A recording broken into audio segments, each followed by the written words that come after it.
बारामती लोकसभा मतदारसंघात जाईल आणि या संदर्भात आदरणीय पवारसाहेबांचं मार्गदर्शन घेतलं, कारण पवारसाहेबांनी सातत्यानं शेतकऱ्यांच्या बाजूची ही भूमिका घेतली। निर्यातीवर बंदी आणावी ही भारतीय जनता पक्षाची त्यावेळीच्या मागणी होती, अत्यंत आग्रही, आणि पवारसाहेबांनी अगदी ठामपणे कांदा उत्पादक शेतकऱ्याच्या बाजूनं भूमिका घेतली होती। उद्यापासून तुमच्या आक्रोश मोर्चाला सुरुवात होते, काय नेमकी साहेबांसोबत चर्चा झाली, कोणत्या मुद्द्यांवरती तुम्ही आज साहेबांसोबत चर्चा केली? बस शेतकरी आक्रोश मोर्चा हा उद्यापासून सुरू होतोय आणि 27, 28, 29, 30 असा हा संपूर्ण मोर्चा आहे।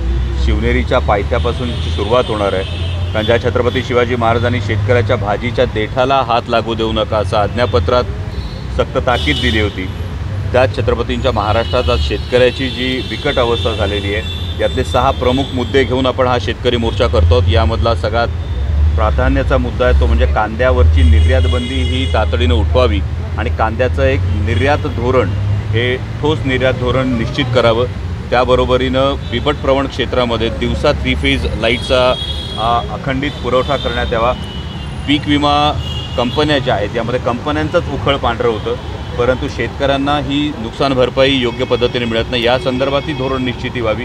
दुधाच्या दरांचा जो फार मोठा प्रश्न आहे, दुधाचे दर गेल्या 6-8 महिन्यात आपण बघितलं तर 10 ते 12 रुपये पर लिटरने पडलेले आहेत, आणि आता महाराष्ट्र सरकारनं जी एक तात्पुरती मलमपट्टी केलेली आहे की शासकीय दूध संस्थांना 5 रुपयाचं जे अनुदान आहे, फक्त पुणे जिल्ह्याचा जर विचार केला तर एकूण 26 लाख लिटरचं कलेक्शन आहे, आणि यामध्ये शासकीय दूध संस्थांकडे जेमतेम 5 लाख लिटर दूध जातं, उरलेलं जवळपास 21 लाख लिटर दूध आहे। या संदर्भामध्ये दूध उत्पादक शेतकऱ्यांना दिलासा देण्यात यावा, सरसकट जे 5 रुपये अनुदान आहे हे देण्यात यावं, ही एक मागणी। आणि शेवटचा जो महत्त्वाचा मुद्दा आहे त्यामध्ये शेतकऱ्यांना सरसकट कर्जमाफी तर द्यावीच, त्याचबरोबरीनं जी शेतकऱ्यांची मुलं आहेत यांना शैक्षणिक कर्ज जेव्हा घ्यावं लागतं तेव्हा या शैक्षणिक कर्जाच्या वेळी अनेक जाचक अटी आहेत, नॅशनलाइज बँका शेतकऱ्यांच्या पोरांना शैक्षणिक कर्ज देत नाहीत, तर या संदर्भातलं धोरणही निश्चित करण्यात यावं। मुळे या सगळ्या मागण्या घेऊन आपण हा शेतकरी आक्रोश मोर्चा जुन्नरपासून सुरू करतो।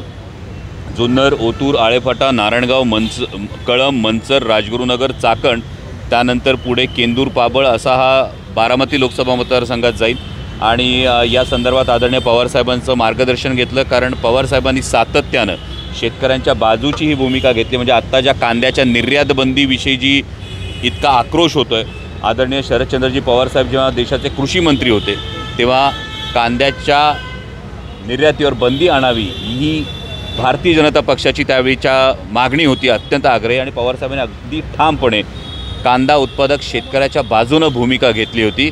त्यामुळे याच प्रश्नांविषयी साहेबांचं मार्गदर्शन घेतलं आणि साहेबांनी याबद्दल संतोष व्यक्त केला, आणि 30 तारखेला ही जिल्हाधिकारी कार्यालयाच्या परिसरात सेंट्रल बिल्डिंगच्या इथे आदरणीय शरदचंद्रजी पवार साहेबांची विराट सभा होणार आहे।